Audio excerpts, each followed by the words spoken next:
With his one-of-a-kind look, pioneering sound, and unparalleled onstage charisma, Elvis Presley was, and still is, the king of rock and roll. But no matter where his fame took him, the once shy Memphis-raised country boy always saw Hawaii as a second home. In November 1957, fresh off of starring in his third hit film, Jailhouse Rock, Elvis visited Hawaii for the first time, performing 2 concerts at Honolulu Stadium and another at the Schofield Barracks Army Base. Naturally, he instantly fell in love with Hawaii and the hospitality of its people, but these shows ended up being his final 3 live concert performances of the 1950s due to a 2-year stint serving in the U.S. Army that followed soon after. In March of 1961, roughly a year after being discharged, Elvis returned to Hawaii to film his next movie and to perform a charity benefit concert to raise money that went towards the construction of the USS Arizona Battleship Memorial. The concert was held on March 25, 1961 at the Block Arena near Pearl Harbor and ended up raising nearly $65,000, with Elvis and his manager, Colonel Tom Parker, personally buying up 50 of the special $100 ringside seats and donating them to patients of the Tripler Army Medical Center in Honolulu. The Memorial Fund eventually reached its total goal of $500,000, and it was on May 30th, 1962, Memorial Day, that the finished Arizona Memorial was officially dedicated. Following the benefit concert, Elvis remained in the islands for several weeks to film what would become one of his most famous movies, Blue Hawaii, shooting scenes in many different locations on Oahu and Kauai. In the film, Elvis plays Chad Gates, a soldier fresh out of the Army who's excited to return to his home in Hawaii and reconnect with his beach buddies and loving girlfriend, Miley Duvall, played by Joan Blackman. His parents, however, constantly nag at him, insisting he gets a job with the family business, but Chad refuses and decides to instead work as a tour guide with Miley. An easily digestible plot, beautiful Hawaiian scenery, and classic musical numbers all add up to one of Elvis's most beloved movies among his fans. Oh, that's something to celebrate. Like in most of his other films, Elvis is just kind of being Elvis. But that's of course what made his movies so popular then, and that's why they're still loved today.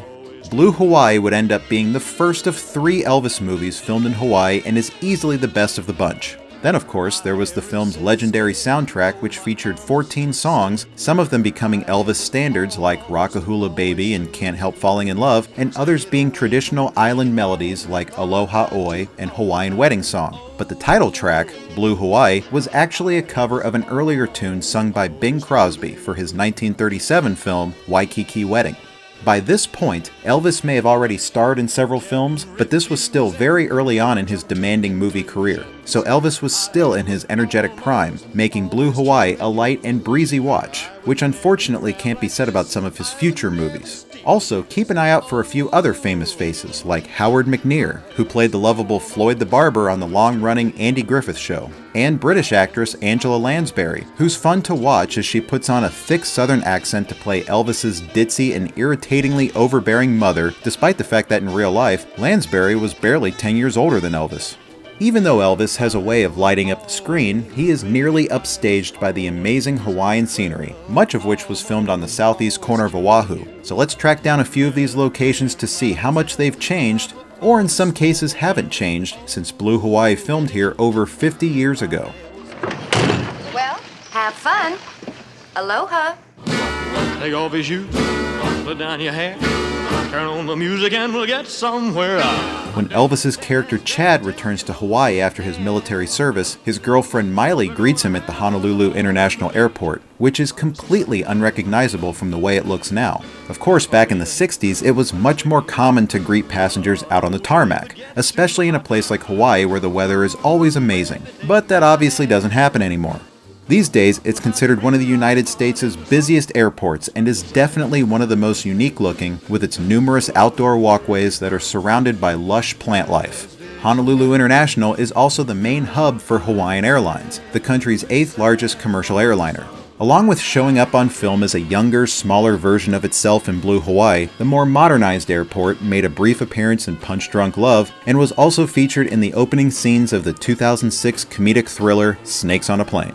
Even though many of these locations on Oahu are only seen briefly in Blue Hawaii, they still give the film a true Hawaiian flavor, such as this quick establishing shot where Chad and Miley are driving along the Kalanianiole Highway in Waimanalo. not too far from southeastern Oahu attractions like the Sea Life Park from 51st Dates and From Here to Eternity's Halona Cove Beach.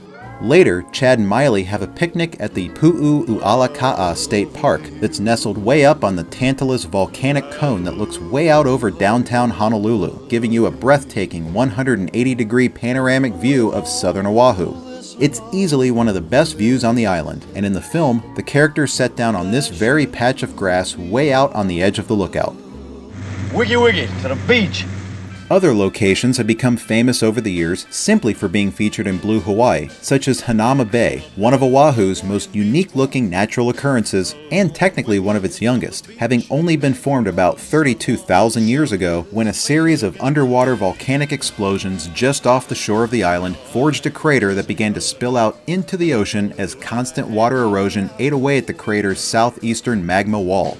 Once exclusively owned by Hawaiian royalty, the bay and its surrounding land was eventually bought by the state of Hawaii in the 1920s and opened it up for public recreation and fishing. But after the 1941 attack on Pearl Harbor, Hanauma Bay became an army outpost where soldiers kept a constant eye out for any possible Japanese invaders. Following the war, development continued on making it a more public-friendly park for swimming and fishing. But by the late 60s, there were so few fish left in the bay, fishing became banned by the state. These days, Hanauma Bay is now an established nature preserve that houses hundreds of different types of marine life and is also the island's most popular site for snorkeling. Production crews have been allowed to film at the bay over the years, including Blue Hawaii, where the bay and its beach were memorably used as the location of Chad's beach house that's seen towards the beginning of the movie. Standing at the edge of the crater gives you a great view of the beach below, which is where the filming took place. While Hanauma Bay wouldn't obviously change much over the course of 50 years, the city of Waikiki sure has. In Blue Hawaii, we're seeing Waikiki in the early 60s as a humble little beach town. Always a popular tourist destination for sure, but it pales in comparison to the monumental vacationers' mecca it has since become. As much as the city of Waikiki has grown and expanded, so has its row of beachside resorts. In Blue Hawaii, we get brief glimpses of the famous beach with only a few hotels, but nowadays there aren't even any visible gaps between the buildings anymore. Some of the area's earliest resorts, like the Royal Hawaiian Hotel and the Moana Surfrider Hotel, were among the only oceanfront structures back then. But today, they stand in the shadows of newer buildings. One of the other famous hotels on Waikiki Beach, the Hilton Hawaiian Village, was actually used for a couple scenes in Blue Hawaii and is still considered a prominent Waikiki destination. The world's largest Hilton brand hotel was originally established in the late 1920s as the Ni'umalu Hotel, until famous industrialist Henry J. Kaiser purchased it in the mid-50s and developed it, along with several acres of surrounding land, into an entire resort village that emulated Hawaiian culture. In 1961, the same year Elvis filmed Blue Hawaii, the village property was bought up by the Hilton hotel chain, where it was renamed Hilton Hawaiian Village. And today, the 22-acre property is like a little world all its own, providing its guests with 5 swimming pools, over 20 restaurants and bars, shops, gardens, ponds, numerous walking paths, a weekly fireworks show, and a selection of over 3,000 rooms and suites. The village is unique in that its rooms are split into various towers, the most recognizable being the 31-story Rainbow Tower, which opened in 1968 and displays 2 of the world's largest tile mosaics on either side, both measuring 286 feet high by 26 feet wide and are comprised of over 16,000 tiles each. Evidently, while filming Blue Hawaii, Elvis stayed at the village in the Ocean Tower, later renamed the Ali'i Tower, and while you only get a small taste of the resort in the movie, it has gone through so much redevelopment over the years, it now hardly resembles the way it used to look. But still, like Hawaii itself, visiting the Hilton Hawaiian Village is truly an immersive and unforgettable experience.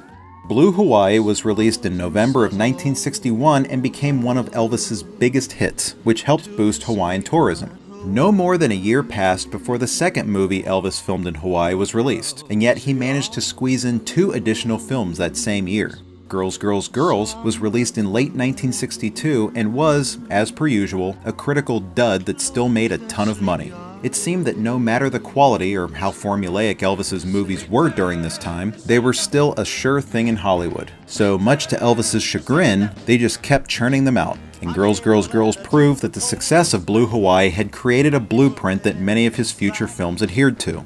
Girls, Girls, Girls is not that great of a movie, sadly. The music isn't even that memorable, except for one of his classic tracks. She wrote upon it, return to sender, address unknown, no such number, no such song.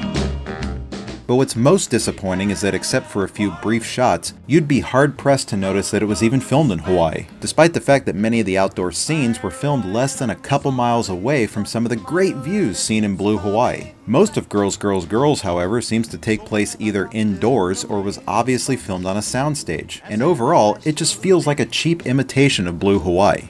How can you say that? When we are outdoors, the filming locations on Oahu include two harbors that are mere minutes northwest of Waikiki Beach. The Kewalo Basin Harbor, once the home of a now defunct bumblebee tuna cannery that can actually be seen here in the background, and the Alawai Harbor, Hawaii's largest small boat and yacht harbor that sits right on the mouth of the Alawai Canal, a man-made waterway that flows right through Waikiki. These locations make for some pretty generic backdrops, which practically defeats the purpose of filming in Hawaii in the first place, but the underwhelming settings are appropriate to the film as a whole. It's okay to not like Girls, Girls, Girls because in all honesty, Elvis would have likely agreed with you anyway, but unfortunately some of his worst film work was still to come. You must be kidding. The summer of 1966 saw the release of Paradise Hawaiian Style, the third and final film in what Elvis fans call his Hawaii trilogy. In the few short years between the releases of Girls, Girls, Girls and Paradise Hawaiian Style, Elvis starred in 9 movies. So by now, Elvis movies were a genre all their own, and if there was one person getting sick of it all, it was the star himself. Clearly, Elvis's passion was performing live on stage, so being forced to star in movie after movie drove him up a wall. But they kept being made because they obviously continued to be profitable. He felt as if he was making the same movie over and over again, and as time went on, the music written for him got so ridiculous, he began to dread going into recording studios. But his manager, Colonel Tom Parker, had him tied up in long-term, unbreakable film contracts. While Elvis's movies were indeed becoming a burden for him, they were the perfect way to introduce him to the rest of the world, considering he never toured outside of North America. But by the time he starred in Paradise Hawaiian Style, it looked as if he just couldn't hide his boredom any longer. It appeared as if Elvis was starting to put on a little weight, and he just didn't seem to have the same spark he had in Blue Hawaii, considering how spunky 10-year-old actress Donna Butterworth virtually steals the show from him. While Paradise Hawaiian Style is admittedly boring and Elvis looks like he's practically sleepwalking through much of it, I will say that the Hawaiian scenery is infinitely better than it was in Girls, Girls, Girls, even though some of it just feels like filler that was used to pad out the movie's runtime. One sequence towards the middle of the film is actually quite impressive, despite its ludicrous setup. Elvis, playing a helicopter pilot in this film, is tasked to deliver a bunch of dogs from Oahu to Kauai. So of course, wacky hijinks ensue when he tries to pilot his helicopter loaded with scampering pups. But the stunt flying of the helicopter through the pineapple fields of central Oahu actually looks surprisingly good, especially because you know there's no computer-generated imagery or other trickery used to make it look real. Just some seemingly dangerous maneuvers. Unfortunately though, this sequence is extremely brief and in no way saves the film from being a disappointment. As the 60s pressed on, Elvis remained stuck in movie-making purgatory. All the while, world-changing acts like the Beatles, the Rolling Stones, and Bob Dylan were dominating the music scene. So naturally, Elvis was losing his confidence and was feeling completely washed up, considering his last live appearance was his Pearl Harbor benefit concert way back in 1961. Except for his die-hard fans, many now saw Elvis as a joke, so something drastic had to be done to fix his broken reputation. In December of 1968, NBC aired a special concert for Elvis, now commonly referred to as Elvis's 68 Comeback Special, which featured a slimmer and trimmer Elvis donning a now iconic black leather outfit and looking like his once declining career didn't skip a beat. It had been 7 years since he had taken to the stage, but this legendary TV special single-handedly got his career back on track, proving to everyone that the king still reigned supreme. Elvis entered the 70s in top form, touring on a regular basis and booking extended live engagements in Las Vegas. And aside from his Hawaii film trilogy, Elvis and his handlers were about to orchestrate the most significant Hawaiian event of his career. It was on January 14, 1973 at Honolulu's Blaisdell Arena, where Elvis performed a benefit concert to raise proceeds for a cancer fund dedicated to his good friend, prolific singer-songwriter Kui Lee, who died in 1966. Elvis hit the stage in a signature white sequin jumpsuit and wowed the world in the first ever global satellite broadcast of a full-length live concert performance. The event ended up raising $75,000 towards the Kuili Cancer Fund, and to commemorate this historical show, a bronze statue of Elvis was constructed in 2007 just outside of the Blaisdell Arena and is sometimes even seen wearing fresh Hawaiian flower leis. Whether it was for filming, performing live, or simply relaxing, Elvis loved vacationing in Hawaii, his final visit being in March of 1977, a mere 5 months before his tragic death at the age of 42. During his life, Elvis and Hawaii went hand in hand. And even though I don't really think 2 out of his 3 Hawaiian movies are that terrific, I can completely see why his fans, young and old, can look past their quality and enjoy them for what they are. So if you're interested in checking out the King's film work in the islands, you can find his entire Hawaiian trilogy within these 2 Elvis movie 4-packs released by Paramount. Thank you. You're fantastic. Thank you very much.